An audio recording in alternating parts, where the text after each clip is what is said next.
nas mãos do Senhor de forma arrogante, de uma maneira que é o espírito que ele não aprecia. Tem que ter o espírito certo com o presente certo, né? Se as pessoas exigem e esperam assim, por que não Deus? Deus gosta de presentes, né? E falei que essa fidelidade também é individual. Cada um de nós precisa se consagrar. A igreja é uma grande corrente, e a força da igreja, que é coletivo, é congregação, é comunidade, a força da igreja está na consagração do membro individual. A fraqueza de um membro, ela contamina, por isso que há um apelo para que os membros da igreja se consagrem por inteiro, que cresçam na fé, no conhecimento, no zelo, na dedicação a Deus, porque a força de um irmão é a força de toda a igreja. Nós precisamos crescer na fé. Amém. Bom, então isso nos leva ao assunto dessa tarde, porque nós vamos estudar sobre a casa do tesouro, que nós lemos lá em Malaquias 3, verso 10, trazei todos os dízimos à casa do tesouro. Esse texto de Malaquias tem sido interpretado de várias maneiras. Alguns dizem que a casa do tesouro é o bolso do crente, que quando o dinheiro fica no bolso do crente, está no tesouro do Senhor. Por que as pessoas dizem isso? Alguns dizem porque diz que o corpo é templo do Espírito Santo. Se aqui o corpo já é um templo, o bolso é a casa do tesouro. Isso é interessante, né, muito interessante. Mas o que é a casa do tesouro de acordo com a Bíblia? O que é que o contexto histórico? Nós adventistas, nós não interpretamos a Bíblia de forma imaginativa, de forma criativa, né? Nós somos uma igreja com os pés no chão, nós gostamos de uma explicação bíblica. É isso que a Bíblia quer dizer. As denominações em geral entendem que a casa do tesouro é a igreja local. Eles podem usar outro caminho para explicar isso, mas usar o texto de Malaquias 3,10 para dizer isso é realmente um acidente interpretativo assim inadmissível. Como é que a pessoa tira uma conclusão de uma coisa que não tem base alguma na Bíblia? Não é a igreja local. Nós vamos estudar esse assunto agora de tarde. Eu vou pedir a vocês paciência, porque nós vamos ter um momento que eu vou ler alguns trechos mais longos da Bíblia, porque é importante para ter essa compreensão bíblica, ok? Mas esse conhecimento é fundamental para entender por que a igreja adventista funciona desse jeito. Por que nós não somos congregacionalistas? Por que nós não temos ministérios independentes como outras igrejas? Apesar que tem alguns movimentos periféricos correndo fora da raia, dizendo-se adventistas que estão fazendo trabalho, etc., e captando doações e dízimos de alguns irmãos que ingenuamente estão devolvendo dízimo e oferta para algumas dessas pessoas aí que estão distribuindo alguns livros e dizem que tem direito e fazem um monte de argumentações. Por que isso não é admissível também? Por que não é admissível do ponto de vista bíblico e do Espírito Santo? Então, essas questões precisam de reflexão, porque vocês, como membros da igreja, podem ser interpelados e vocês mesmos vão entender que o fazer de vocês, a prática eclesiástica, espiritual de vocês, está mais alinhada com a Bíblia do que, em geral, se faz aí fora. Okay? Então, nós vamos começar com Malaquias 3,10, que diz: trazei todos os dízimos à casa do tesouro. Tá? Qual é o contexto aqui de Malaquias 3,10? Qual é o contexto de Malaquias 3,10? Né? Trazei todos os dízimos à casa do tesouro, para que haja mantimento na minha casa. E provai-me nisto, diz os seus exércitos: se eu não vos abrir vela do céu, não derramar sobre vós bênção sem medida. Tudo bem, aqui tem uma bênção, aqui tem uma advertência de que haverá maldição, mas o motivo verdadeiro para você ser fiel está no verso 7, quando ele diz: tendo o dia de vossos pais, vos desviastes dos meus estatutos e não os guardastes. Tornai para mim, e eu me tornarei para vós. Vós outros, diz o Senhor dos Exércitos, e vós dizeis: em que havemos de tornar? Aí é que ele vai dizer: vou parar o meu Deus, e ele culmina dizendo, trazendo todos os dízimos à casa do. Então, o primeiro motivo para que nós devolvamos dízimo e oferta não é para pagar as contas e para ter mantimento na casa, não é para receber a bênção, nem é por causa da maldição. O primeiro motivo para sermos fiéis encontra-se no verso 7, é: tornai para mim. A palavra tornar que está aqui, e eu vou falar um pouco mais sobre isso mais tarde, a palavra que está tornar é uma palavra hebraica que significa convertei-vos. Então, note que no verso 7 ele diz: convertei-vos a mim para que eu possa me converter a vocês. Em que haveremos de nos converter? Ele diz: nos dízimos e nas ofertas. Mas eu vou tratar esse assunto melhor da conversão em outro momento. O que eu quero agora no momento falar é sobre a casa do tesouro, essa expressão, casa do tesouro. O que é que biblicamente significa? Eu quero explicar a vocês que a casa do tesouro de Malaquias 3:10 é a mesma casa do tesouro de Neemias 12:44, 13. Neemias fala do tesouro do Senhor, que ele conclamou os levitas a trazerem, ou melhor, conclamou o povo a trazer os dízimos para a casa do tesouro. Então Malaquias e Neemias, eles são contemporâneos.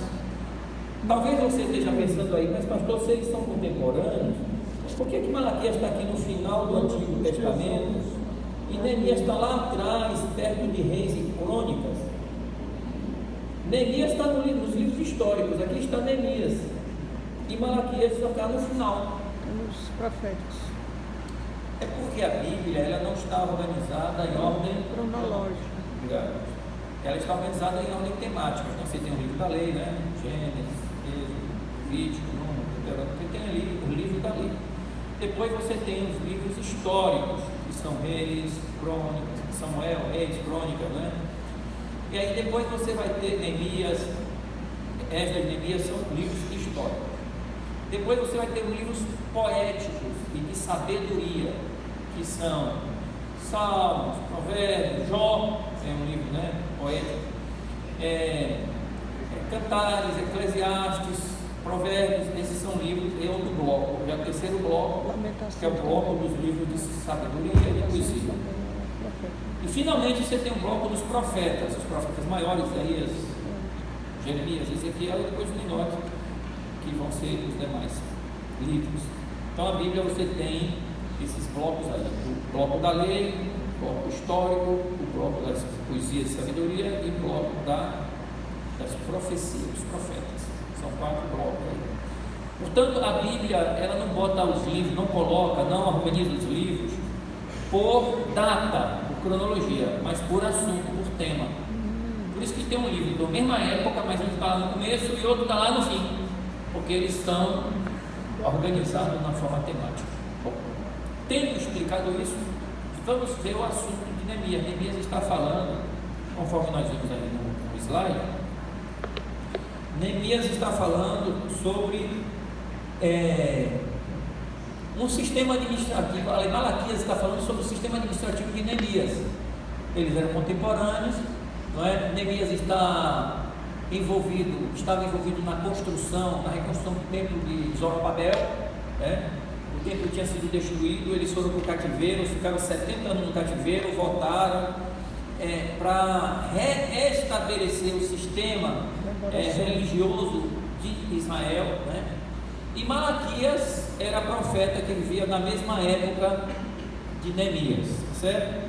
De modo que nós temos aí ambos como sendo contemporâneos. Então, como é? Desculpe aqui.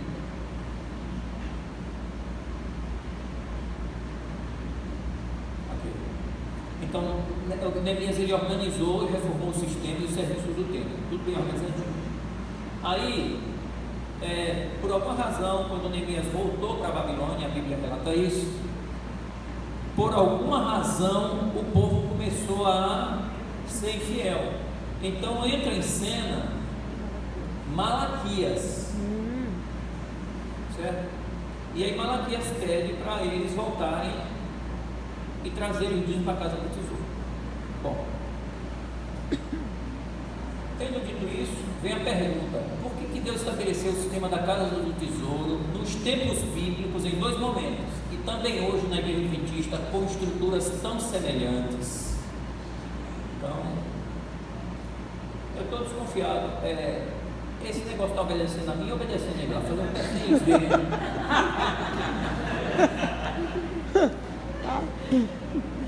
É difícil de saber. Eles estão trapaceando, eles estão fingindo que sou eu. Mas não é. Mas não sou eu, são eles. Né? Eu desconfiei desde o princípio. Porque eu estava apertando o botão de baixo de voltar e estava indo. Estou fingindo que é eu, mas não sou eu. Ele está sincronizando, não, eu estou muito desconfiado disso. Então vou continuar. Eu acho que agora está indo. Agora sou eu mesmo. Agora foi. Agora eu tenho o controle do poder na mão. Então, esse mapinha aí, à medida que eu falo, vocês vão emendando as pontas, vocês vão entender o contexto. Esse mapinha aí eu tirei da internet, ok? Esse mapinha, ele dá, essas bolinhas pretas, vocês estão vendo aí no mapinha, são as cidades dos levitas. Ali tem as áreas tributadas, Manassés, etc. Tá aqui embaixo, né? Aí você tem os territórios das tribos, e os levitas não receberam território algum, eles não receberam fazenda, porque o povo de Israel era um povo que vivia do agronegócio. É um povo agropecuário, Agropastoreiro. Mas os levitas não receberam terras, eles não receberam fazenda, então eles viviam do dízimo das ofertas. Mas Deus deu para eles cidades para eles morarem, então eles eram donos das cidades, moravam naquelas cidades, passavam de pai para filho, de pai neto, de neto, eternamente. Então, aí estão as cidades. Segundo o livro de Josué, no capítulo 21, verso 41, eram 48 cidades. E no capítulo 21 dá pontos geográficos para você saber onde estava a cidade. Então hoje é possível, lendo a Bíblia e pegando o mapa de Israel, você dizer onde eram as cidades, identificar cada uma delas, onde se localizava. Por isso que você tem esses mapinhas mostrando as 48 cidades dos levitas, onde eles moravam, e aí eles ministravam nas adjacências. Aí eles faziam casamentos, sepultamentos, ritual do nascimento, de purificação da mulher após o parto. Eles instruíam na lei de Deus, de acordo com Malaquias capítulo 2, eles eram encarregados de instruir na lei de Deus, nos mandamentos do Senhor, afastar as pessoas do pecado, chamá-las para o caminho certo. Então eles desenvolviam um ministério pastoral em 48 cidades, que se constituíam 48 distritos pastorais desses levitas aí. Okay? A questão é que a Bíblia diz em Malaquias 3:10 que todo dízimo deveria ser levado para a casa do tesouro. Algumas pessoas dizem, mas aqui fala que é só o dízimo, mas é porque às vezes a Bíblia ela não repete todos os elementos, mas os elementos que estão envolvidos são os elementos desde o verso 8. Roubarão amanhã, deu todavia vós me roubais, e dizer que roubamos, ele diz, nos dízimos e nas ofertas. Então, embora ele desse ênfase no dízimo no verso 10, o contexto é um apelo para que as duas ofertas, porque o dízimo é um tipo de oferta, eu li hoje para vocês, aliás, eu mencionei número 18, 24 e 25, onde a Bíblia diz que o dízimo é uma terumá. Terumá é uma oferta alçada, é um presente. Então o dízimo e as ofertas eram entregues como presente na casa do tesouro. Mas aí você tem a cerca de 200 quilômetros em linha reta de Jerusalém até lá perto das colinas de Golã, onde estava a tribo de Dan, lá em cima, né? Azé, Manassés, está ali, lá em cima. A quem esses moradores em volta, a população de Israel, entregava o dízimo? Então, a Bíblia diz que eles desciam, subiam, se deslocavam do norte para o sul, do leste para o oeste, para levar o dízimo à casa do tesouro, que está bem ali, na tribo de Judá, verde ali, aquela estrelinha ali, aquela bolinha preta listrada com um pontinho branco. Jerusalém, ali a casa do tesouro. Então, você imagina que os levitas moravam dispersos por todo o território de Israel, mas não se entregava dízimo por levita, nem se entregava oferta por levita. Levita não recebia, nas escrituras, o levita nunca recebe dízimo, oferta na mão dele, ele não recebe. O povo é que levava o dízimo para a casa do tesouro.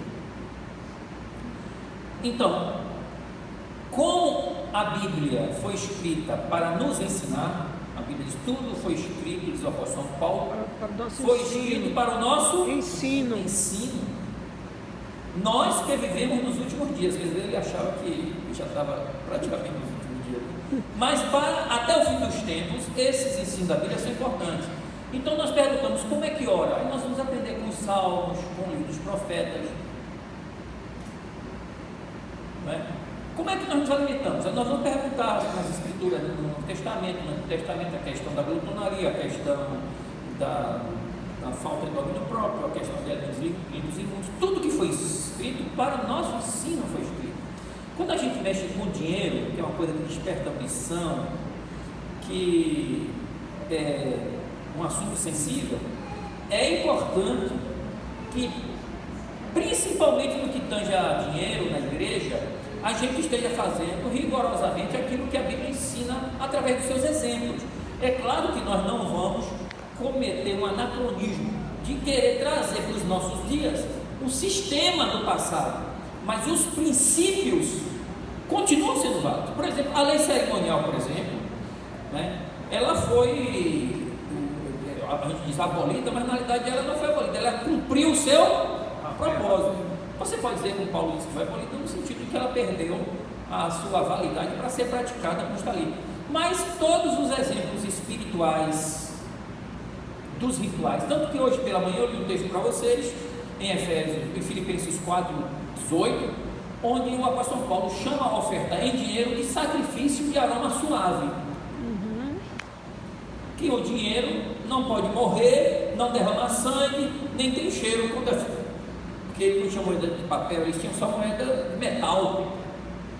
Então, como é que aquele dinheiro que era um sacrifício no altar com aroma de cheiro suave? É porque o significado espiritual daqueles sacrifícios do Antigo Testamento, que simbolizavam Jesus e que não precisavam mais ser praticados, ele não precisa mais ser praticado ritualmente, mas o seu significado espiritual continua valendo até hoje nas oferendas espirituais que nós fazemos.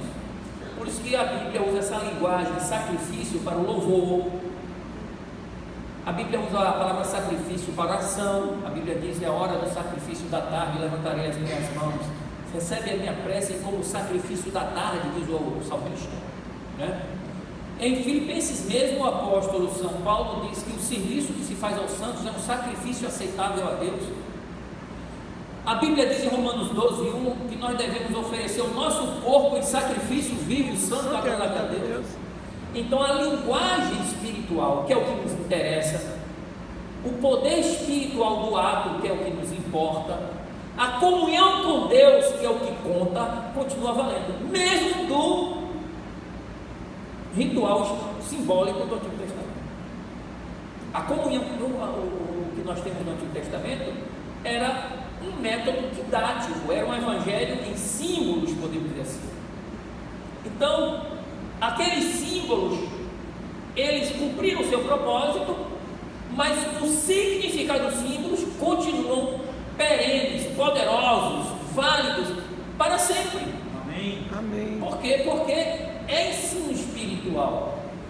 Aquilo não era uma encenação escolar que acaba quando acaba o ano.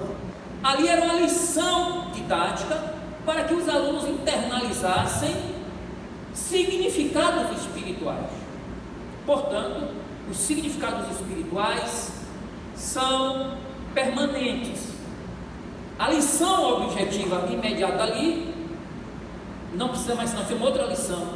Agora nós lembramos do Calvário, nós olhamos para o santuário celestial, nosso Cordeiro é Jesus, mas mesmo assim, ainda hoje, as lições de reverência que se aprendeu no Antigo Testamento, embora não são de forma direta transferida para nós, mas as lições de reverência, respeito, temor a Deus, oração, intercessão, imposição de mãos, unção, tudo isso vem de lá. A própria Santa Ceia é um ajuste didático da Páscoa para a igreja cristã. Por quê? Porque o ensino espiritual continua válido. Então essa história de que eu vi um pregador famoso na televisão disse, não, aquilo tudo ali que aconteceu no Antigo Testamento, aquele pode apagar tudo, aquilo é só sombra. Então é uma atitude muito simplista, superficial em relação à Bíblia. A Bíblia é um livro profundo, é uma palavra eterna, e suas lições elas são perenes para sempre, elas não caducam. Caduca às vezes a metodologia que cumpriu um propósito, mas o conteúdo continua valendo, não é? Então o conteúdo é o mesmo. O conteúdo é o quê? É a lição do sacrifício, a lição da intercessão, a lição da oração, a lição do temor a Deus, a mensagem de comunhão, a mensagem de dependência, é o sangue que purifica. Essas mensagens estão aí. É o Espírito Santo representado no azeite, ele está ali. Não é porque agora não se faz mais a unção como se fazia no Antigo Testamento que o Espírito Santo desapareceu. Não, o azeite representa o Espírito Santo, mas mesmo tirando o azeite, o Espírito Santo permanece. Amém. Do mesmo jeito.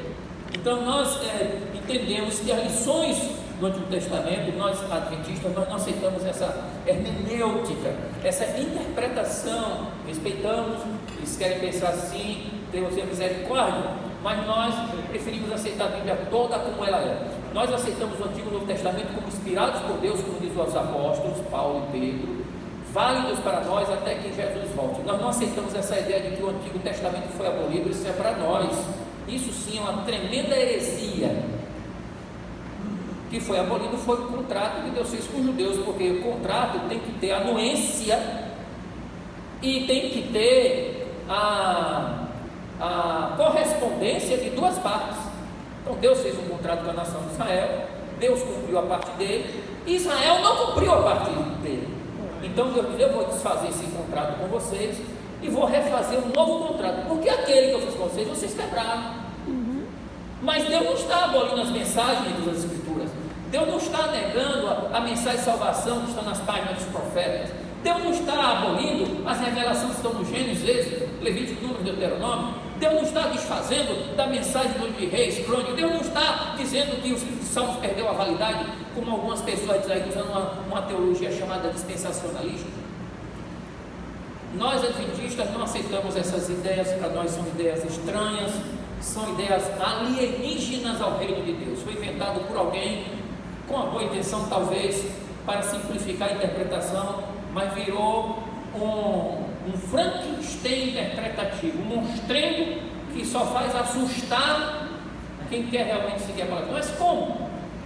Embora que algumas dessas igrejas que dizem que o Antigo Testamento foi abolido, elas usam o Antigo Testamento abundantemente na hora de pedir dinheiro. Aí vai. Mas na hora de obedecer a lei de Deus, na hora que fala do sábado, na hora que você fala de Levítico, foi tudo abolido, foi tudo abolido. Mas na hora de dizer, olha, vamos pedir dízimo, vamos pedir oferta, o uso fazem isso. Lamentavelmente parece que é um uso de conveniência, né? Parece. Mas os motivos deles, Deus é que vai julgar, tá certo? É o mérito que Deus é que vai julgar. Mas o fato é que na hora de falar de dinheiro, nós dizemos, a Bíblia ensina que o dízimo tem que ser levado para a casa do tesouro, não pode ser dado na mão do ministro. Naquele tempo o ministro era o levita, hoje não é mais levita, seja quem for, certo? Alguns dizem assim, não, mas dízimo é só para quem é levita. Isso não é verdade biblicamente falando, porque o primeiro momento que o dízimo aparece na Bíblia é no livro de Gênesis 14, e no livro de Gênesis 14 quem recebe o dízimo é alguém que não é levita, é Melquisedeque. Portanto o dízimo originalmente não é destinado ao levita, o dízimo é destinado a um sacerdote de Deus, mesmo que não seja levita. O que acontece é que Deus pegou o dízimo que ele dá a quem ministra diante dele, e ele ajustou, adaptou, enquadrou num sistema que ele achou conveniente naquele momento para anunciar a verdade do seu povo.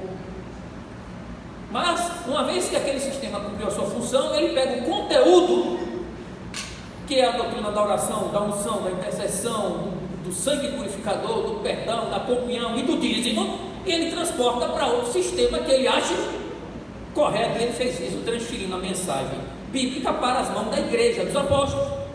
Simples assim.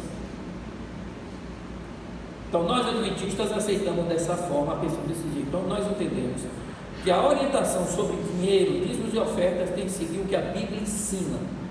E a Bíblia ensina que não pode dar dinheiro direto na mão do ministro. Por isso que nós adventistas não aceitamos que os irmãos deem dinheiro para o pastor diretamente. Não é capricho da igreja adventista, não é um invencionismo adventista, é porque a Bíblia diz que os levitas naquela época não recebiam dinheiro dos adoradores. Os adoradores, os levitas viam o adorador passar com o seu dízimo de ovelha. Para onde você vai? Vou levar meu dízimo. Por que o levita não deixava logo ali para ser uma coisa mais prática, mais rápida e resolver o problema? É porque as coisas não devem ser porque são práticas, as coisas de Deus não devem ser porque são rápidas, as coisas de Deus não devem ser porque são humanamente racionais, as coisas de Deus devem ser porque devem ser de acordo com o que Deus disse. Amém. Entendeu? É trabalheira, é descer e andar 200 km com a velhinha para dorme. Uma semana viajando, dorme. E as ovelhinhas não bebem. Que é isso aí? Não, é meu dízimo. Levanta. E depois de viajar 2 dias, depende de onde ele estava, 1 dia, 2 dias, 3 dias, uma semana, ele chegou lá com o dízimo dele. E alguns dizem assim, não, mas dízimo é só em animal, por isso que não deve dar dízimo em dinheiro hoje. Quem diz isso é porque não lê Bíblia. É verdade. Porque até onde me entende, quem lê lá Gênesis 14, logo vê que Abraão devolveu o dízimo de tudo que ele resgatou. A Bíblia diz no capítulo 14 que ele resgatou 2 coisas, 2 tipos de coisas que foram levadas cativas pelos reis, que saquearam Sodoma e Gomorra e saquearam Ló. Bens e mantimentos. Mantimentos são animais que se comem, cereais, frutas, etc. E bens são roupas, móveis, ouro, prata, cobre e objetos de valor. E a Bíblia diz explicitamente, só você ler lá, os bens e os mantimentos. E a Bíblia diz que Abraão devolveu o dízimo de tudo. Não disse, olha, ele devolveu o dízimo dos mantimentos. Eu já vi na internet um monte de gente sábio da Bíblia dizendo, não, dízimo é só de mantimentos, dízimo é só de alimentos, de produtos do campo, etc. Eles fazem de conta que a Bíblia é só aquela passagem que eles leram. Quem lê Levítico 27, 29 a 31 sabe logo que o dízimo ele era dado em animais e em frutas porque era uma nação agropecuária. Era uma nação que não tinha dinheiro próprio. Israel, de acordo com a Enciclopédia Judaica, a última edição dela é de 2007, ela está de graça na internet. Vocês puderem, vocês vão achar, está em inglês. E vocês procuram onde tem escrito dízimo lá em inglês, tithe, ele vai dizer. Eles analisam lá dizendo que Israel só foi ter moeda própria no ano 600, mas ele saiu do Egito no ano 1400. Se Israel só foi ter por volta do ano 600, mais do que isso, que era 500 e pouco, isso quer dizer que Israel levou 700, 800 anos sem ter moeda própria. Eles usavam dinheiro dos outros, então levavam pequenos pesos como se fosse moeda, não tinha dinheiro próprio, usavam dinheiro dos vizinhos. Então era um país que tinha pouca, não tinha moeda corrente, mas tinha pouca moeda corrente. E o produto era de muito mais valor do que dinheiro, porque numa terra que não tem a estrutura moderna como nós temos, de abastecimento, quem tem comida tem tudo, quem tem dinheiro você não come ouro nem prata. Então ter comida é ter riqueza. Mas suponhamos que o indivíduo levasse o dízimo dele em alimento, em cereal, e ele quisesse trocar. A Bíblia diz que ele podia trocar, só ele é Levítico 27, onde diz que todos os dízimos eu dei para os levitas. E lá diz, aqui poderá resgatar, ok? Mas tem que pagar 1/5, por quê? Porque o produto era de maior valor. E esse resgate não era só para o dízimo, era para qualquer produto lê Levítico 27 todo, você vai ver que todos os produtos que as pessoas entregavam, se ele consagrava um animal a Deus, se ele consagrava uma ovelha, um boi, se ele consagrava um lote de lavoura, e ele queria ficar com aquilo, ele podia ficar, só que ele tinha que pagar uma diferença, porque o produto valia mais do que o dinheiro. Produto valorizado, aí ficava aquele metal guardado dentro do baú, e como eu disse, uma sociedade que não tinha logística e abastecimento, não tinha supermercado, não tinha nada, ter comida em casa podia ser a diferença entre a vida e a morte. Então, o que nós percebemos é que Deus aceitava em dinheiro dado aos levitas, se assim o adorador quisesse fazê-lo. Está escrito lá, você poderá fazer o resgate. Aceitava desde os tempos de Abraão, porque Deus disse que Abraão devolveu o dízimo de tudo, dos bens e dos mantimentos. Então nós não aceitamos esses argumentos que são assim recortados, só de conveniência. O pessoal pega só um trecho. A doutrina bíblica não sai de um lugar, a doutrina bíblica sai de toda a Bíblia. A Bíblia é um mosaico, digamos assim. Você pega as passagens e você constrói, porque a Bíblia não tem uma seção só sobre dízimo, não. A Bíblia fala dízimo aqui e ali, então você vai ler todas aquelas porções da Bíblia para você construir uma moldura, um cenário do ensino sobre aquele tema. Então nós dizemos sempre que a Bíblia não tem teologia sistemática, né? Ela tem abordagens temáticas aqui e ali, e você pega esses temas, junta os temas e você vai compreender o que ela está tentando dizer. Então o que nós estamos dizendo é que dízimos e ofertas na Bíblia não se dá para pastor, não se dá para missionário, não se dá para os autodenominados apóstolos, profetas, presbíteros, sei lá das quantas que se autodenominam. O dízimo você dá na casa do tesouro. Esse é o primeiro. Antes de fechar o primeiro ponto, eu só queria explicar um detalhe mais, né?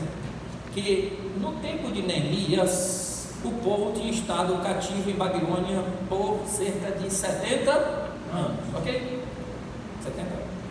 Lá eles não tinham templo, mas eles queriam se reunir para adorar. Como é que eles faziam para adorar, para se reunir? Eles inventaram um lugar chamado sinagoga. Então a sinagoga foi inventada durante o cativeiro babilônico. O templo tinha sido destruído, eles precisavam se reunir para pregar a palavra de Deus, para orar juntos, para testemunhar. O que eles faziam? Sinagoga. Então quando eles voltaram do cativeiro, eles trouxeram as sinagogas. Então além da cidade dos levitas, havia sinagogas em Nazaré, havia sinagoga em Cafarnaum, havia sinagoga em vários lugares de Israel, porque eles continuavam com o santuário, eles reedificaram o santuário, nomearam os levitas. Só ler o livro de Neemias, explica tudo direitinho. Aí eles construíram, tinha a cidade dos levitas, eles estabeleceram as cidades que eles puderam restabelecer dos levitas, e estabeleceram agora uma coisa que eles não tinham antes, eram as sinagogas. Bom, você vê que Jesus pregou na sinagoga, ele leu o livro de Isaías na sinagoga, tem toda aquela coisa toda. Jesus foi, dia de sábado ele ia para a sinagoga, era costume dele, né? Mas na sinagoga não se entregava dízimo e oferta. Quer dizer, quando Malaquias escreveu isso aqui, já fazia mais de 100 anos que eles tinham vindo do cativeiro. Mais de 100 anos que eles voltaram do cativeiro, porque Malaquias é do ano 400. O cativeiro é do ano 500 e alguma coisa, 580, não me lembro exatamente. Então eles já tinham voltado do cativeiro, mas eles tinham sinagoga, mas eles não entregavam seu dízimo de oferta à sinagoga. Malaquias vai dizer: tragam o dízimo para a casa do tesouro. Então essa desculpa de não, mas aqui a gente prega, aqui a gente lê a Bíblia, é aqui que os irmãos se reúnem, não justifica. Tem que haver um centro administrativo financeiro independente que recolha das igrejas e administre aquilo de acordo com o que diz a Bíblia. Agora vamos ler o trecho um pouquinho mais longo que eu prometi a vocês, que é de 2 Crônicas 31. Existem vários trechos esparsos. Eu selecionei esse porque nele se encontra uma série de informações úteis. Porque o que a Bíblia escreveu não escreveu por ociosidade. A Bíblia não escreveu porque não tinha o que escrever. A Bíblia não escreveu só para nos divertir. A Bíblia não escreveu o que ela escreveu, não foi simplesmente para você se deleitar com a leitura. A Bíblia escreveu para nosso ensino, diz o apóstolo Paulo, para nossa instrução, para dizer como é que Deus quer que faça, independente da época. Deus quer que faça assim. Então, nós adventistas, na falta de um manual que veio do céu, além da Bíblia, que usa a Bíblia. Verdade. Segundo Crônicas 31. Então essa é uma leitura mais longa. Eu vou mais uma vez pedir a paciência de vocês, que é para a gente, ao ler, tirar algumas lições, alguma orientação para como deve ser a gestão do dízimo. Vocês sabem que o livro de Crônicas aí, no capítulo 31, está contando o acontecimento do reavivamento e da reforma espiritual que houve no tempo de Ezequias. Os reis anteriores a Ezequias apostataram, abandonaram o templo, os levitas não recebiam o seu pagamento, e então Deus, pelo Espírito Santo, operou uma obra extraordinária na vida do povo de Israel, e Ezequias foi um grande instrumento. Não vamos ler todos os capítulos, são vários capítulos sobre a experiência de Ezequias, mas estamos lendo o capítulo 31, e eu quero começar a ler com vocês. Aqui anteriormente ele disse que estabeleceu os sacerdotes, os levitas, etc. Mas quando chega no verso 4, Ezequias faz um apelo, diz assim: além disso, ordenou ao povo, o rei Ezequias, no caso, moradores de Jerusalém, que contribuíssem com sua parte devida aos sacerdotes e aos levitas, para que se pudesse dedicar-se à lei do Senhor. Logo que se divulgou esta ordem, os levitas, não sou eu, logo que se divulgou esta ordem, os filhos de Israel trouxeram em abundância as primícias do cereal, do vinho, do azeite, do mel e de todo o produto do campo. Também dízimo de tudo trouxeram em abundância, porque havia dízimos que eram além do produto do campo. Por exemplo, se eles dedicassem uma casa ao Senhor, aquilo se tornava uma coisa consagrada. Isso está escrito em Levítico 27, eles podiam dedicar uma casa, podiam dedicar um campo. Quando eles vendessem, o dinheiro era todo do templo, do santuário. Mas se eles não vendessem todo o lucro que aquele campo ou aquela casa desse, ele ficava para eles, mas eles deveriam dizimar. Por isso que a Bíblia diz aqui em Levítico, em 2 Crônicas 31, verso 6, diz assim: os filhos de Israel e de Judá que habitavam nas cidades de Judá também trouxeram dízimo das vacas e das ovelhas e dízimo das coisas que foram consagradas ao Senhor. Então dízimo não era só dízimo de vacas, de ovelhas, e também dízimo das coisas que foram consagradas, sabe? No original assim, trouxeram dízimo do que foi consagrado ao Senhor. O que era consagrado a Deus? Era um campo. Às vezes era a própria vida da pessoa, ela se consagrava a Deus e ela deveria dizimar de tudo que produzisse. Podia ser de um servo, de um animal e de uma casa de campo. Depois vocês leem Levítico 27, que ali fala sobre as coisas consagradas. E aliás, o dízimo é uma coisa consagrada. Verdade. Tem coisa, só que ali fala dois tipos de coisas consagradas. Tem as coisas consagradas que nós consagramos a Deus, e tem as coisas consagradas que é que Deus consagrou e você vai ter que respeitar a consagração que Deus fez. A diferença ali é que você consagra uma casa, você consagra um campo, você consagra um objeto, você consagra um animal para Deus. Mas quando chega no dízimo, é Deus quem consagra. Mas eram coisas consagradas, estavam debaixo da mesma lei e dava-se dízimo de todas elas. Então ele deu o dízimo das coisas do campo, dos animais e das coisas consagradas. No verso 6, né? E fizeram montões e montões. No terceiro ano começaram a fazer os primeiros montões e no sétimo mês acabaram. Ok? Aí veio Ezequias, etc., viu aqueles montões, etc., e ele mandou fazer, diz o verso 11, estou pulando por causa do tempo. Então ordenou Ezequias que se preparassem depósito na casa do Senhor. Aí a casa do tesouro sendo restaurada. Verdade. Estou mentindo? Não. Obrigado. Então, é bom ter uma testemunha. Não sabe disso. Então, Segura aqui, Thiago. recolheram neles, nesses depósitos, uma vez preparados, recolheram neles fielmente as ofertas, os dízimos e as coisas consagradas. Está vendo? Consagrado. Dízimo, oferta e coisas consagradas. Disto era intendente Conanias, o levita, e Simei, seu irmão, era o segundo. Aí ele dá uma série de nomes aqui: Jeiel, Azarias, Naate, Azael, Jerimote, etc. Todos esses estavam sob a direção do chefe da tesouraria, que eram Conanias e Simei, seu irmão. Está aí no verso 12 e 13. Então havia o dízimo, estava debaixo da coordenação de um tesoureiro, com uma equipe. Por quê? Porque aquela tesouraria tinha coisas, tinha produtos, tinha dinheiro, tinha que ter um tesoureiro, ele tinha que fazer o controle disso. No verso 14 ele diz assim: o levita Coré, filho de Ina e guarda da porta oriental, estava encarregado das ofertas voluntárias. Então você tinha uma equipe para cuidar dos dízimos e outra equipe para cuidar das ofertas. Não misturava. Infelizmente, em algumas igrejas, ele tem que fazer a bola e o que querem, mas o que está escrito aqui é que dízimo é dízimo e oferta é oferta. As duas coisas não se misturam. Tinha depósitos separados e uma equipe de tesoureiros separados, e cada um desses recursos tinha destinação diferente.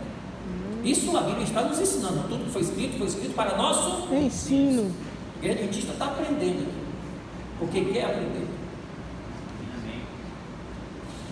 Mas ele continua dizendo então que no verso 15 diz assim: debaixo de suas ordens estava uma equipe, né, tal, que ele diz assim: para com fidelidade distribuírem as porções a seus irmãos, segundo os seus turnos, tanto aos pequenos como aos grandes, exceto aos que estavam registrados na genealogia dos homens de 3 anos para cima, e que entravam na casa do Senhor para a obra de cada dia, pelo seu ministério, nos seus cargos, segundo os seus turnos. Era tudo organizadinho, não era assim, lá, eu sou levita, toma aqui dinheiro, gente. Não era desse jeito que o pessoal faz aí, gente. Olha, irmãos, eu sou ministro, eu sou um apóstolo, traz o dinheiro aqui, mistura tudo, com oferta, ele pega, bota na conta dele, compra fazenda, aviãozinho, casa na Califórnia. E os irmãos acham certo isso. Mas tudo bem, Deus tem misericórdia. Olha. Aí ele diz: quanto aos registros dos sacerdotes, foi ele feito segundo as suas famílias, e o dos levitas de 20 anos para cima foi feito segundo os seus cargos, nos seus turnos. Deles, dos levitas, foram registrados as crianças, as mulheres, os filhos e as filhas, uma grande multidão, porque com fidelidade se houveram santamente com as coisas sagradas. Então o que nós percebemos aqui é que o indivíduo não se recebia salário só porque era levita. Além de ser levita, ele precisava ser registrado. É por isso que quando Eli morreu, Deus falou através de Samuel, dizendo para Eli: vai chegar o tempo que eu vou suscitar um sacerdote, e seus descendentes, que serão sacerdotes, não terão emprego no meu santuário. Mas eles eram sacerdotes. E Deus disse: e seus descendentes vão mendigar pão, e vão pedir para um sacerdote fiel que eu colocarei, vão pedir para ele: dá-me uma função no ministério para que eu possa ganhar pão. Olha, quer dizer, não basta ser sacerdote, tem que ser fiel, não basta ser levita, tem que ser fiel, e além de ser sacerdote e levita fiel, ele tem que ser registrado, tem que ser contratado. É por isso que para nós não basta fazer teologia e ser adventista, ele precisa ser contratado e registrado pela associação, que é a nossa casa do tesouro.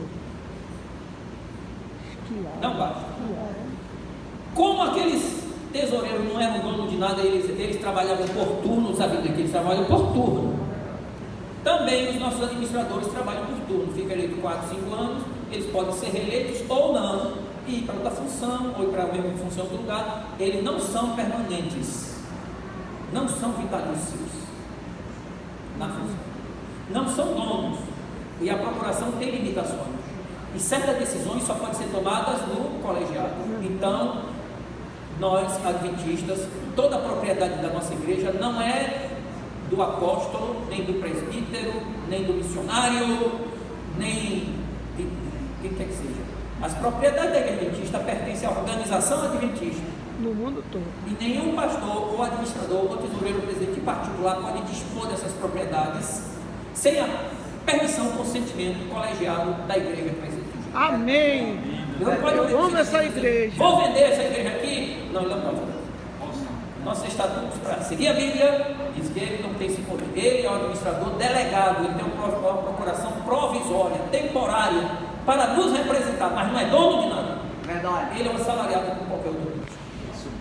Por quê? Porque nós aprendemos isso, sabe?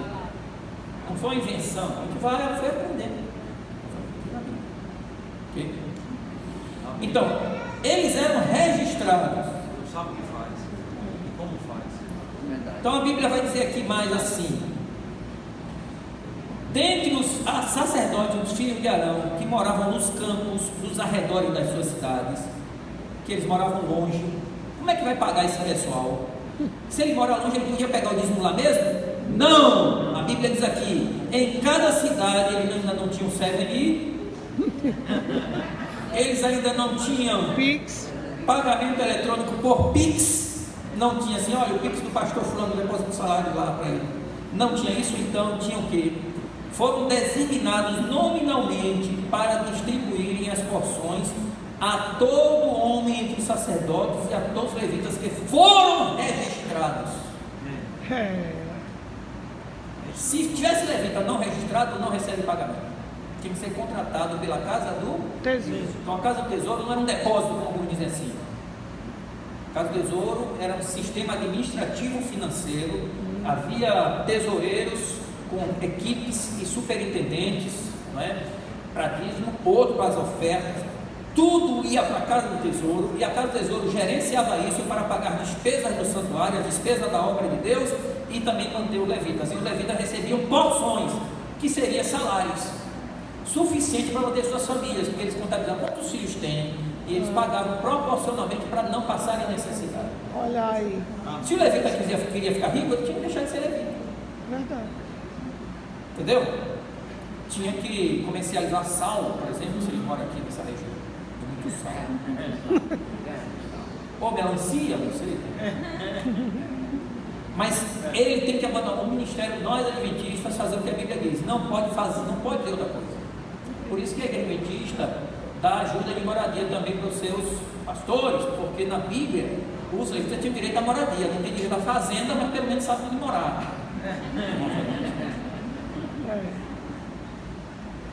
E aí pagavam o salário para eles.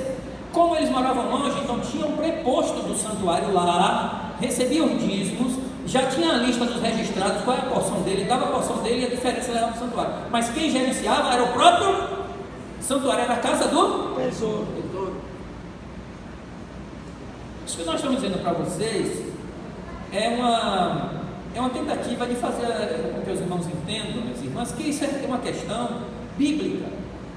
Nós adventistas entendemos que o que a Bíblia diz é para ser levado a sério. Se houver uma indicação que aquilo ali foi uma coisa só para aquela época, tem que ficar muito claro para dizer, não, isso aqui que está escrito aqui foi só para aquela época. Mas como não tem, é porque vale para todas as épocas. Amém. Oração, Amém. vale para todas as épocas. Nós aprendemos isso no Antigo Testamento. Oração, unção, imposição das mãos, é tudo no Antigo Testamento. Verdade. Só que eles faziam dentro do contexto do Antigo Testamento. E nós fazemos agora no contexto da igreja. Se essas coisas vieram de lá, sobreviveram e continuam valendo, também as outras continuam valendo. Não precisa repetir tudo no Novo Testamento, como inventaram essa lei agora por aí, e só vale, do Antigo Testamento só vale o que foi repetido no Novo.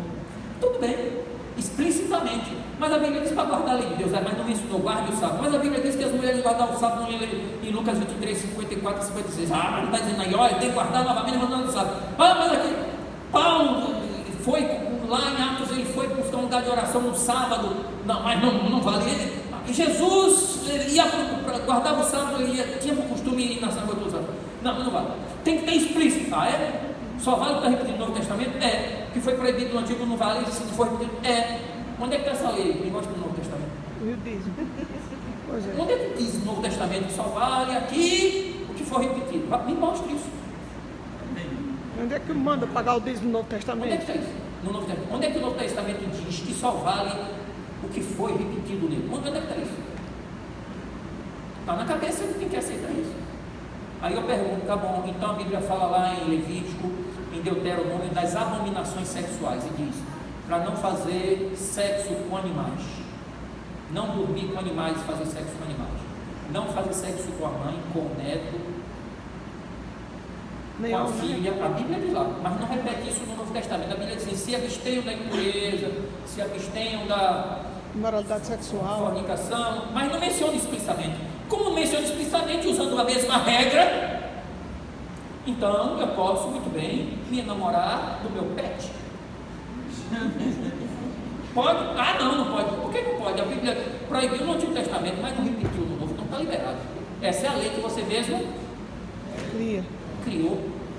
Então nós não aceitamos esse tipo de expediente, nós adventistas aceitamos a Bíblia. Não precisa repetir nada, porque se fosse, falei só que repete, teria que repetir tudo de novo, porque ou então os apóstolos e Jesus nos enganaram, porque Jesus disse que só entra no céu quem seguir Moisés e os profetas. Foi isso que ele disse para aquela, aliás, é a lição da parábola do rico e Lázaro. A mensagem de rico e Lázaro ali é uma parábola, não está ensinando imortalidade da alma, está contando uma parábola que era uma crença popular. A parábola, o que vale na parábola é a lição. Como também aquela parábola da viúva importuna, não quer dizer que Deus tem má vontade de ouvir as orações. Ali é apenas uma parábola para chamar atenção. A lição é, vocês têm que perseverar na oração. A parábola não é ensino, a parábola é um método de atrair atenção. O ensino é a conclusão final. A conclusão final de Jesus foi: vocês querem se salvar, vocês têm que obedecer Moisés e os profetas. Creio em Moisés e os profetas. Foi isso que Jesus ensinou. Ele disse que as escrituras não podem falhar. Ele disse que as escrituras não podem ser anuladas. E aí vem hoje alguns pregadores dizendo que anularam. A primeira coisa que ele disse da montanha fez: não penseis que eu vim anular a lei dos profetas. Não vim abrogar, eu vim cumprir. Aí dizer cumpriu é porque cumpriu, acabou. O que está ali, a palavra cumprir, é a palavra plerona, e a palavra plerona significa, ele veio trazer plenitude, ele veio tornar pleno. Pleno não significa acabar nada, significa ampliar, aprofundar o sentido. Amém. Oh, glória! A palavra cumprir significa isso. Verdade. Tanto que no seu discurso ele vai dizer: não, foi dito para não matar, mas se você odiar, ele está aprofundando. Foi dito para não adulterar, então se você tiver uma intenção, já adulterou. Foi dito, olha isso. Então Jesus, ele disse que não veio abolir, veio cumprir. Cumpriu o que estava escrito sobre as profecias a respeito dele, mas a palavra ali é tornar profundo, mostrar uma coisa mais profunda. Não era só sacrifício de animal, era o sacrifício dele mesmo no Calvário. Ele veio tornar mais profundo, ele veio tornar mais pleno, ele veio explicar a amplitude e a grandeza da palavra que estava escrita, e não veio abolir uma coisa, porque seria autocontraditório. O Senhor Jesus não é autocontraditório, ele não podia dizer: eu não vim abolir, mas eu vim cumprir, porque cumprir significa abolir. Isso é conversa de quê? Como é que eu digo: eu não vim abolir, mas eu vim cumprir, e cumprir significa abolir? Mas peraí, que história é essa? Parece uma conversa que gente que bebeu, isso não se tratava. Dá na cabeça. Jesus é o Filho de Deus, ele fala a verdade. Amém.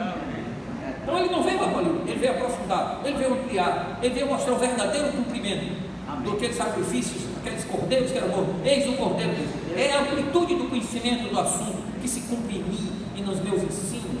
Amém.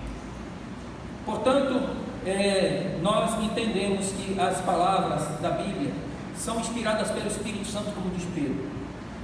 Não são de vontade humana, mas são inspiradas pelo Espírito Santo, como diz o apóstolo Paulo escrevendo a Timóteo, né? Toda escritura inspirada por Deus é útil para instruir, para redarguir, para corrigir, para que o homem de Deus seja perfeito e perfeitamente instruído para toda boa. É isso que ele diz.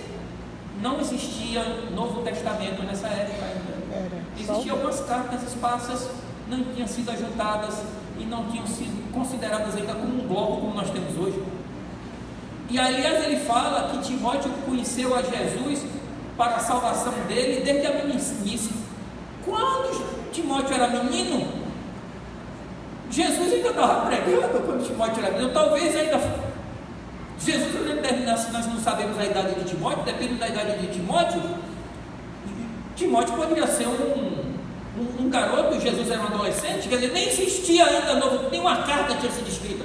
E a Bíblia diz, o apóstolo Paulo diz, em 2 Timóteo 3,16 e diante, que Timóteo conheceu a Jesus para a salvação quando ele era menino. Ele conheceu, foi através das Escrituras, e as únicas Escrituras disponíveis é o Antigo Testamento. Verdade. Então dizer que só conhece o Novo Testamento é um reducionismo perigoso, é um artifício usado para fugir da revelação de Deus plena que está nos dois blocos da Bíblia.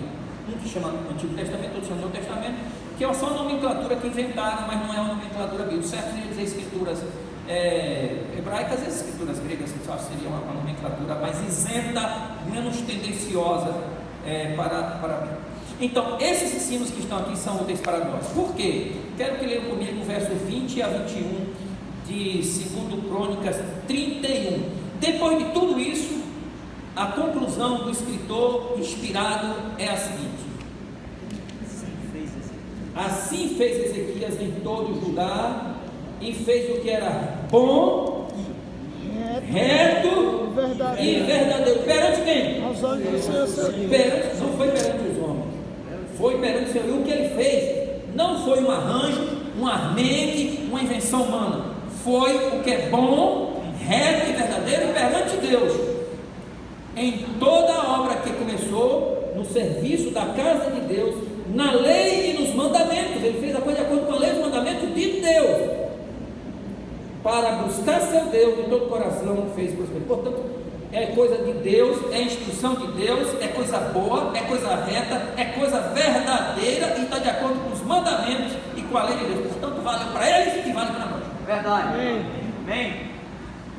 Se quiser fazer as coisas certas, faça de acordo com. E a Bíblia nos ensina com discurso, com mandamento, com parábolas, com visões, com sonhos e com exemplos. E aqui eu ensino por meio do exemplo, que é um dos ensinos mais poderosos. Porque você dá o mandamento, a pessoa ouve o mandamento e não sabe como cumprir direito. Mas quando ele vê alguém que sabe cumprir, ele aprende o mandamento através do exemplo. Fez e prosperou. Portanto, depois desse discurso, eu vou avançar aqui com vocês essa questão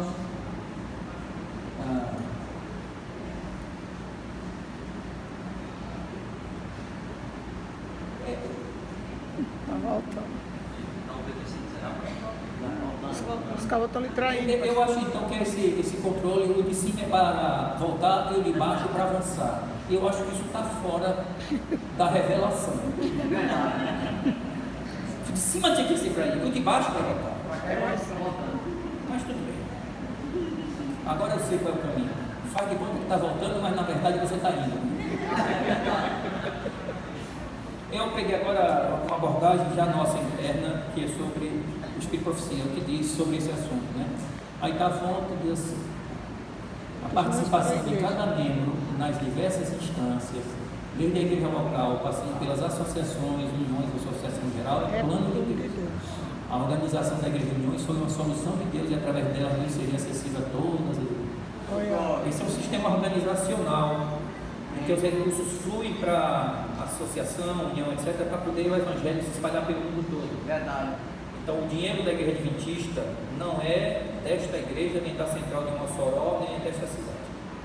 Todo o dinheiro daqui pertence à igreja adventista mundial.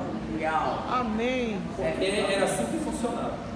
O dízimo do norte não pertencia ao norte, ia para a casa do tesouro. O do sul não pertencia ao sul, todas as ofertas iam para um lugar só e depois eles distribuíam por igual, pagando os levitas em todo Israel. Não importa que o norte tivesse colheitas abundantes e rebanhos à vontade, e o sul fosse deserto, pelo deserto Negev. Só tinha umas poucas cabras ali. Todos os dias já tinha para o tesouro e ali todos os levitas recebiam seu pagamento, suas porções de forma equitativa.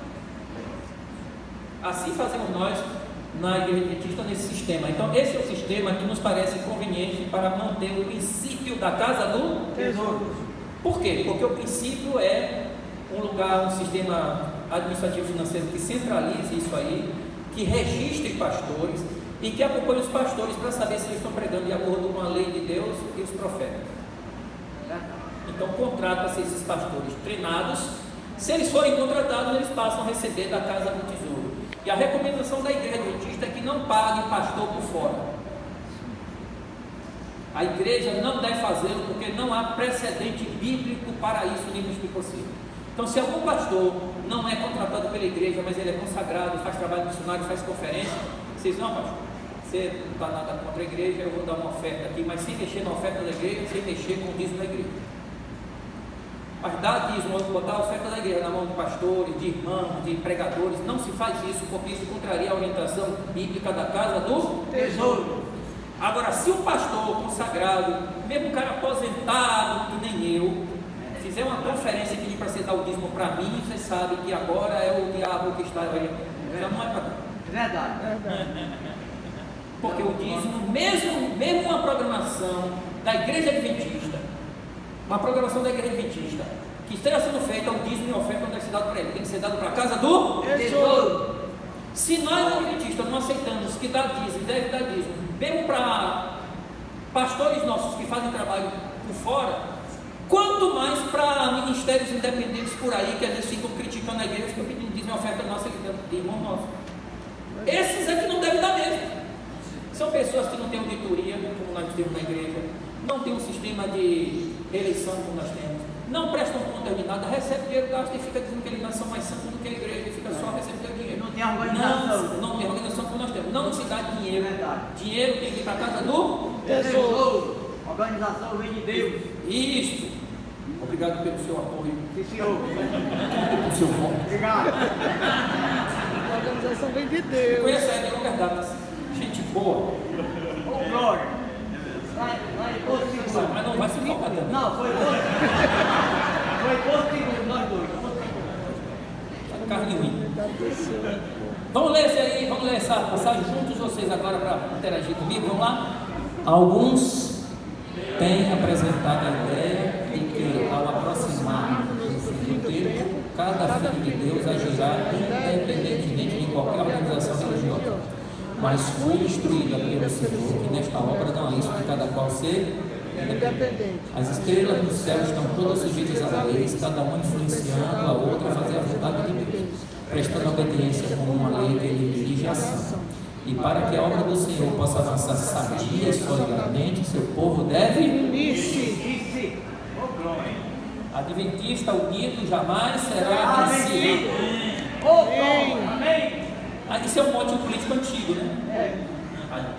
Povo unido jamais será vencido. Povo unido jamais será vencido. Povo adventista unido jamais será vencido. Ô, glória. Amém. Se nós nos unirmos, o diabo treme.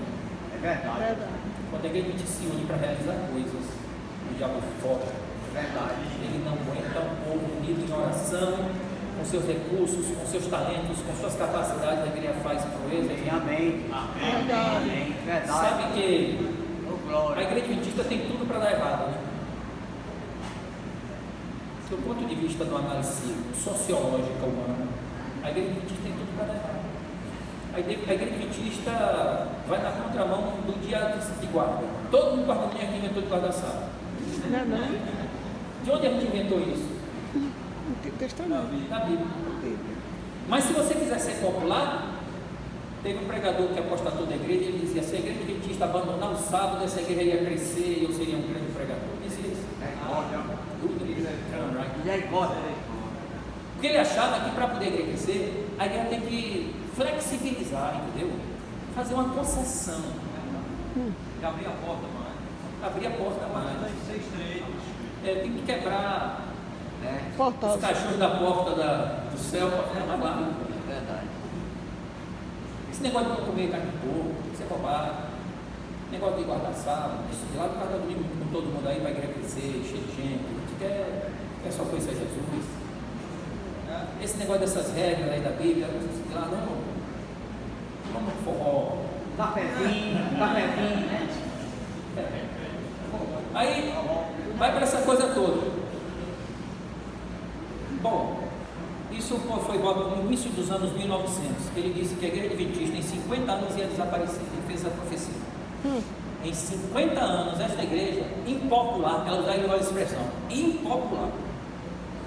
Essa igreja impopular vai desaparecer em 50 anos.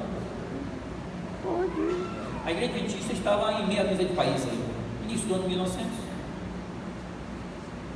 A Igreja Adventista cresceu de uma forma inimaginável. Até em Açu tem igreja. Amém.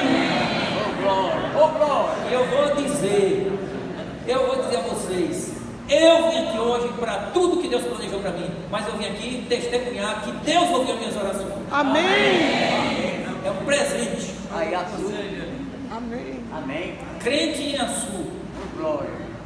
Começou em 88 a mensagem lá. Pois é. Assim, a igreja, né? 74. Pois, 79, não foi o que o senhor disse? 79, desculpa. Julho de 79, 74 foi batizado. Então, assim, eu trabalhei em zona rural, irmãos, a gente olhava assim, aquela caatinga, olhava assim, no horizonte não tem uma casa. Eu disse, onde é que estão os irmãos? Não, pastor, a gente pega essa trilha aqui e vai andando lá adiante. Aí lá vai a gente lá adiante, quase morrendo que não aguentava mais. Lá adiante. Chegava lá no fim do mundo, tinha igreja adventista, congregação adventista, gente vindo do meio do mato de tudo é lugar de noite com lanterna, candeeiro, com não sei o quê. E eu descobri que a adventista, irmã, quase igual tatu, tem tudo quanto é bom. Impressionante, rapaz. Aquela região que é o extremo sul da Bahia toda, que é agora uma missão, que é uma associação, aquela região toda era meu distrito. Ficava dias e dias fora de casa, com um Fuscão 1500 pelos prédios, andando a pé, de mochila nas costas, de cavalo, a cavalo.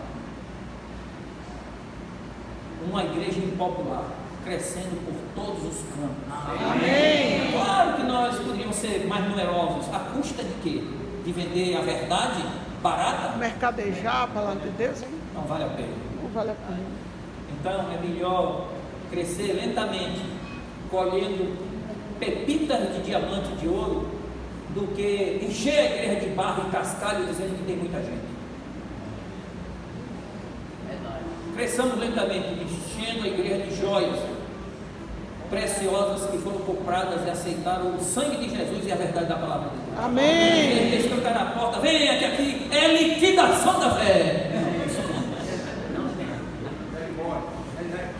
Eu me batizei, tinha 17 igrejas na Grande Salvador.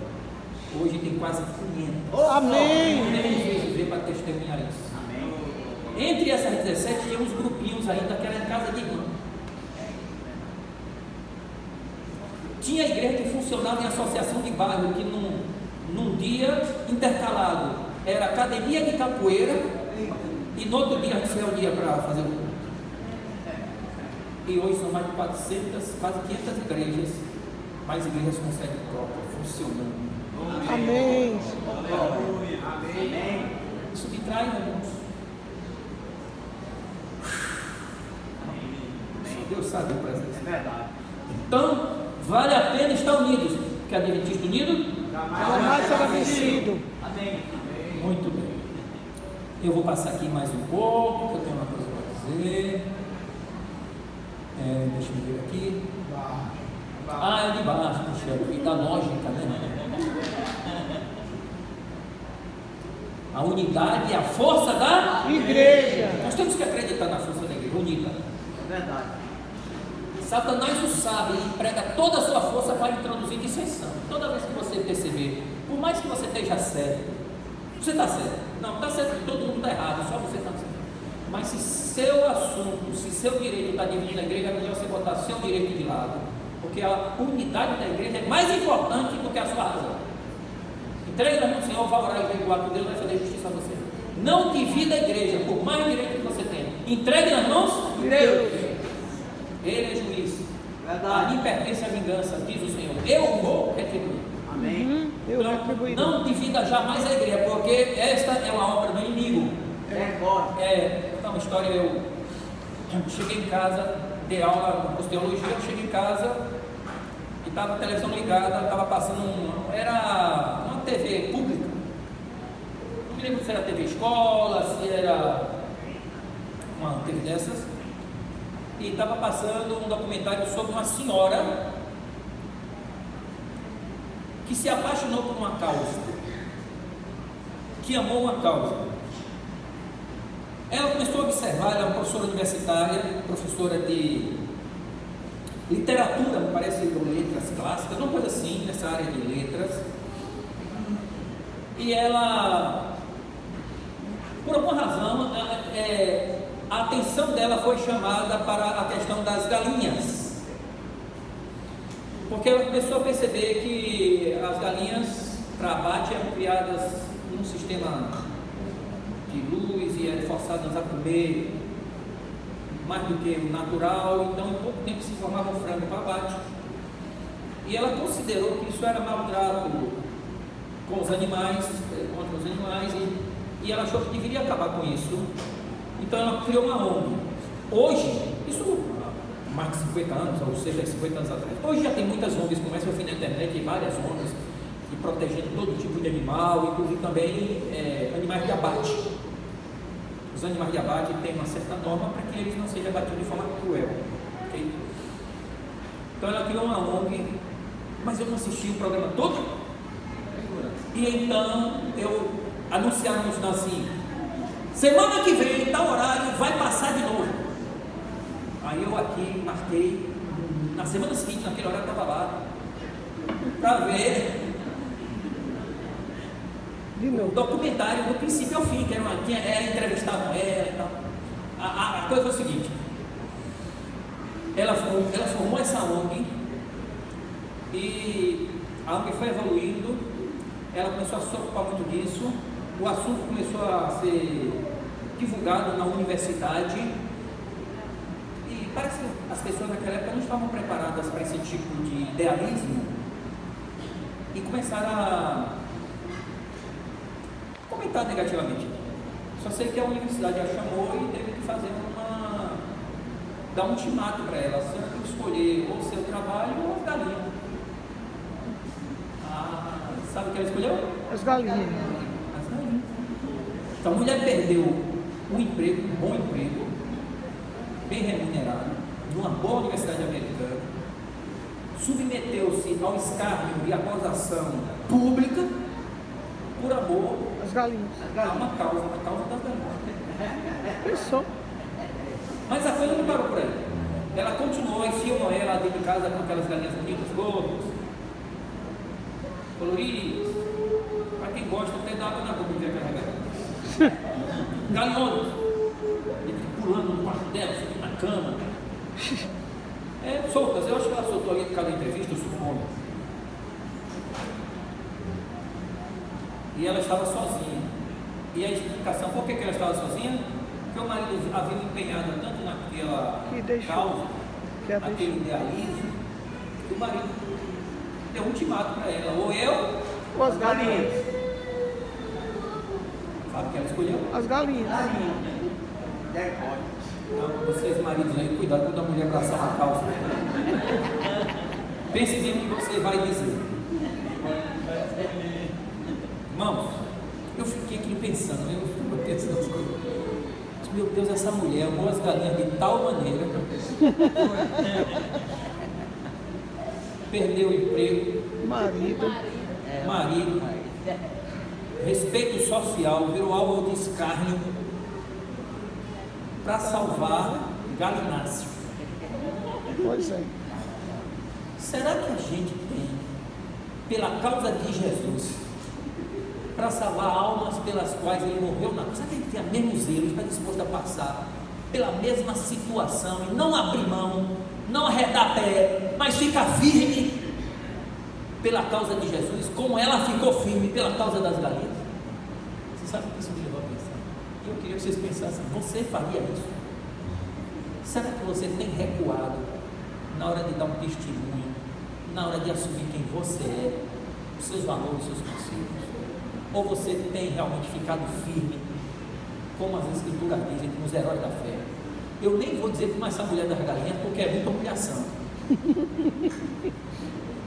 Hein? Essa mulher vai se levantar no dia do juízo. E aí quando você estiver entrando na Nova Jerusalém, dizer, você não. Você não amou Jesus, comeu galinha? Verdade. Casca fora. Você não tem direito. Claro que eu estou fazendo apenas uma ilustração. Nós somos salvos pela graça do Senhor Jesus. Quem chega lá, chegou porque chegou e não vai mais voltar. Mas eu quero dizer é que nós precisamos reacender nossos ideais e nossa fidelidade à causa. Nós precisamos acreditar no Senhor Jesus e na igreja que Ele fundou, a igreja que guarda os mandamentos de Deus e tem a fé no Senhor Jesus. Amém. E está passando dos anos. E a paciência, a gente tem que ver que a igreja é imperfeita, ela é falha, ela tem suas limitações, mas é o povo de Deus que tem uma mensagem para dizer nos últimos dias. Um povo está pregando uma mensagem para o fim dos tempos e nós temos que acreditar nessa causa. Amém. Porque causas menores, não que nas galinhas não sejam importantes, tudo bem, mas causas menores, tem gente defendendo os golfinhos, tem gente defendendo a Mata Atlântica, tem gente defendendo o mico-leão dourado, dando de tudo e arriscando a própria vida. E nós, o que estamos, será que nós estamos dando sangue mesmo pela causa do Senhor Jesus? Eis uma pergunta que eu deixo com vocês aí. E finalmente, a unidade e a força da igreja. Esse que eu vou comentar, esse é o último, eu vou comentar com vocês esse texto, só para aprofundar o que eu já mencionei. Nos dias de Irmão White, a igreja adventista não estava ainda, nessa época, um pouco antes, ela não tinha um sistema organizado da Casa do Tesouro como nós temos. Funcionava meio por região independente. Então, nos Estados Unidos, a região que ela morava, que era ali na costa leste dos Estados Unidos, Battle Creek, na Nova Inglaterra, por ali naquela região, a igreja avançou muito, a igreja cresceu muito, a igreja tinha recursos, tinha hospital, tinha escola, tinha tudo. Mas no sul dos Estados Unidos era uma região muito pobre, uma população mais negra, ex-escravos. Ali havia muita gente branca morando, pastores também brancos, pastores negros que estavam ali, mas não deslanchava, porque não tinha Real. dinheiro. Então os pastores do sul dos Estados Unidos viram que a coisa estava muito grave, porque alguns pastores tinham abandonado o ministério para fazer de serviço braçal, ser pintores, serem catadores de batata, que eles faziam esse serviço nos tempos frios também. E a irmã White, ela atravessou os Estados Unidos em pleno inverno, no estado morrer no meio de uma tempestade, no gelo, uma senhora já de idade. Ela atravessou para fazer um apelo para que os pastores não abandonassem o ministério que Deus tinha providenciado também para eles. Ela volta para Battle Creek e ela mesma começa a receber dízimo de irmãos que souberam da história e começaram a dar um dízimo para ela mandar para a igreja no sul, porque não tinha no sistema da Casa do Tesouro que a igreja se ajuda mutuamente, todo mundo, a igreja unida jamais será vencida. Mas nessa época não existia esse sistema, assim, mas estava sendo amadurecido. Então ela recebeu o dízimo de várias pessoas e ela mandava para pagar os pastores lá no sul dos Estados Unidos. Esse assunto eu explico com detalhe no livro que está disponível para vocês no 7-Me. Você abre o 7-Me, tem aquela parte que tem literatura, aí você corre até o fim da filinha e lá do lado, você pega no celular, do lado direito assim, tem 2 livros meus, um é Teologia das Ofertas e o outro é Pergunta e Resposta sobre dízimos e ofertas. Nesse livro Pergunta e Resposta, que é tudo sobre perguntas, você vai no sumário e você vai ver lá. A irmã White usou dízimo para isso, a irmã White usou dízimo para a irmã White para... sobre o uso que ela fez do dízimo. Aí vocês vão ler detalhes, porque esse assunto está sendo distorcido na internet ainda hoje. Então acusaram que ela pegava o dízimo e usava particularmente para ajudar qualquer um que estava pregando, e que a gente pode fazer isso hoje. Ela disse, aí eu botei lá todo o assunto inteiro, não fiz citação, a carta inteira, tudo. Ela diz, olha, este é um assunto que não deve ser divulgado, porque não é campanha para todo mundo fazer, essa é uma questão que Deus me deu, uma missão particular para eu fazer. Eu fiz isso por causa de uma circunstância especial, ok? Mas não é para outros fazerem, e nem é para ficar divulgando isso, é uma emergência, uma coisa que Deus mandou fazer.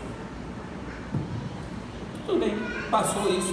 Posteriormente a igreja se Em 1901, a Igreja Adventista se unificou, a Austrália, a Europa, e aí, porque é uma coisa que foi construída aos poucos, e formou o que nós temos hoje, que é a Igreja Unida, um sistema organizacional unido. A nossa Casa do Tesouro é a Associação Geral, representada pelas associações do mundo todo. Por quê? Porque a igreja é grande hoje. Antigamente Israel era também de Sergipe e tinha uma Casa do Tesouro. Imagina a igreja mundial. Tem que ter um sistema administrativo financeiro para manter a igreja unida, para disciplinar coisas. São 54 distritos aqui na nossa. Sim, só aqui são 50, só aqui não, 54 distritos. É muita coisa. Como manter isso tudo unido? Então precisa ter um sistema unido, administrativamente e financeiramente. Amém. Porque no mundo todo os pastores são contratados. Os pastores do mundo todo estão no livro só, todos obreiros, dizendo onde eles estão, o que eles fazem com a experiência deles, se são ordenados. Você pega um livro da igreja, da Associação Geral, tem um livro todo completo. Como fazer isso? Como manter uma igreja tão grande, em tantos países, ao redor do mundo todo, e unida com a mesma crença, a mesma fé, a mesma esperança, o mesmo sistema administrativo, o mesmo manual da igreja, o mesmo nisto cremos, a mesma lição escola sabatina, no planeta inteiro. Amém. Ó bênção. É uma coisa do Espírito Santo. Então o Espírito Santo suscitou um sistema que ele usa. E o sistema que ele usa é o sistema da casa do Tesouro. Então, quando esse sistema estava amadurecido e foi construído, porque é uma coisa para construir no mundo inteiro, não é uma coisa que se vai de uma hora para outra. Então, quando em 1901 a igreja foi a reforma, a reorganização da igreja, e aí procuraram o irmão White para dar o dízimo para ela. Porque sempre tem um irmão que não gosta da cara do presidente, não teve um problema no ancião, tem uma descontente, ou então que quer ser, assim, fazer um ato de consagração, procuraram por ela para dar o dízimo para ela poder usar. Eis a resposta dela. Por isso que eu quis contextualizar para vocês saberem a resposta dela. Vamos ler juntos? Vamos. Vocês me perguntam se aceitaria dízimo de vocês para usá-lo onde mais se necessita na causa de Deus. Em resposta, direi que não recusarei fazê-lo, mas quero dizer que há um caminho Melhor. É melhor depositar confiança nos ministros da Associação. onde vocês vivem e no dirigente da igreja que vocês frequentam. Aproximem-se dos seus. Seus irmãos. É verdade. Pá, Entregue. fechou a boca do saco e acabou com a Tá certo. Pararam de conversar com ela sobre esse tema. O que ela quer dizer é o seguinte: a igreja tem que estar unida. Aproximem-se dos seus Irmãos. respeitem os dirigentes. E um caminho melhor. Vocês acham que eu sou profetisa? Ela nunca se chamou de profetisa. É. Mas vocês acham que eu sou dirigida por Deus? Querem dar o dinheiro para mim? Então vocês podem me dar. O que eu vou fazer? Entregar. Eu vou mandar para a associação. É isso. Agora, se vocês quiserem, tem um caminho melhor, em vez de dar para mim para eu repassar. Tem um caminho melhor do que entregar para mim, para ele, mas o melhor caminho é você entregar para a associação onde vocês vivem. Verdade. Então, vocês como membro de igreja precisam ter isso na cabeça, relembrar isso de vez em quando, porque a igreja unida não pode ser vencida. Se a Amém. igreja, por mais que ela tenha recursos, se ela se desunir, Misericórdia. ela não vai avançar. Verdade. Não vai Vamos passar. estar unidos, vamos confiar, né? Exatamente. Bom, essa foi uma citação, eu vou contar uma história, agora terminar com história. Com licença, é o meu arquivo. Vai passear pra cá? Já a idade não impede que eu me abaixe, não, eu faço agachamento regularmente. Tá certo. Tem que estar certo. Então, lá na Bahia, eu acho que tem, que é uma dádiva nacional, praticamente. Aquele besourinho preto que quando chove fica azul. Só que depois ele cai, ele não pousa, ele cai, ele se joga. Quando eu era pequeno, e quando minha mãe ia dizer alguma coisa pra gente, e a gente ficava, tá, já sei, mãe, já sei. Ela dizia, você está parecendo esse besouro preto, que fica, Deus ensinou a voar, e quando Deus foi ensinar a pousar, ele ficou, já sei. Por isso que ele fica assim, zum. E então, como ele não prestou atenção na aula, ele aprendeu a voar, mas não aprendeu a Pousar. É verdade. Porque ele dizia que já sei.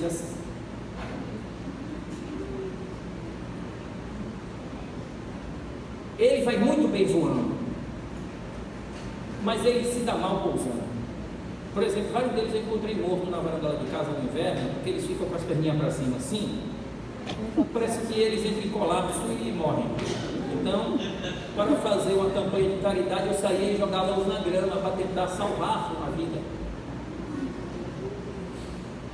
O besouro foi feito para voar, ele não foi feito para pousar.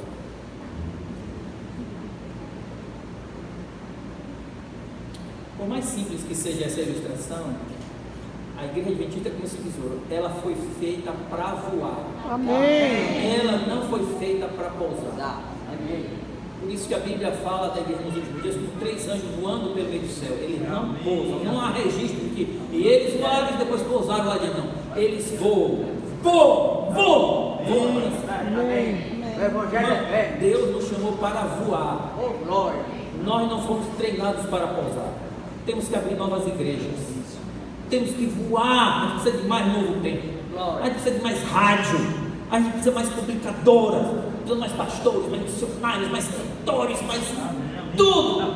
Nós precisamos de mais escolas. A igreja tem que continuar voando. Porque você quer assim, já fiz tudo mais, eu já fiz suficiente, vou pousar. Vai ficar com as pernas para cima, vai dar um colapso e morrer. A igreja foi feita para voar. O sistema organizacional da igreja é para que ela voe unida. Amém. Preparando um povo para que se encontrar com o Senhor nos ares. Ela já está voando e levando com ela todos aqueles que aceitaram o Senhor Jesus. Amém. E assim estaremos para sempre com O Senhor. Quantos querem dizer? Eu quero. Eu quero. Amém. Então, vamos orar. Eu acho que vai ter ainda a música, né, pastor? Vai ter ainda a pergunta. Vamos. Pai Celestial. Obrigado, Pai, pelo sistema organizacional da tua igreja. Obrigado, Pela Deus. casa do tesouro. Amém. Nos faça mais unidos. Verdade. Sim, Deus. Quando alguém fizer alguma coisa que nos magoou, Misericórdia. quando o ancião, os oficiais da igreja, ou até o pastor e a associação fizerem alguma coisa que não agrade, que nós saibamos perdoar, Amém. Amém. relevar, porque a união é mais importante do que as nossas questões pessoais. Verdade. Se houver alguma coisa errada, o Senhor vai colocar a coisa no lugar. Amém. Verdade. O Senhor é o nosso juiz, é o nosso defensor. Amém. Mais cedo ou mais tarde o Senhor vai dar sentença e o Senhor vai fazer justiça. Verdade. E nós pedimos que o Senhor nos ajude a ficar unidos nesse voo, um voo em direção ao céu, Amém. cumprindo a missão que Jesus nos deu. Amém. Amém. Nos ajude a abraçar essa causa com toda a boa dedicação possível. Sim, Deus. Ajuda-nos a estar unidos em oração, em estudo da palavra, na pregação, na fidelidade, em todas as coisas. É o que nós pedimos no nome de Jesus. Amém.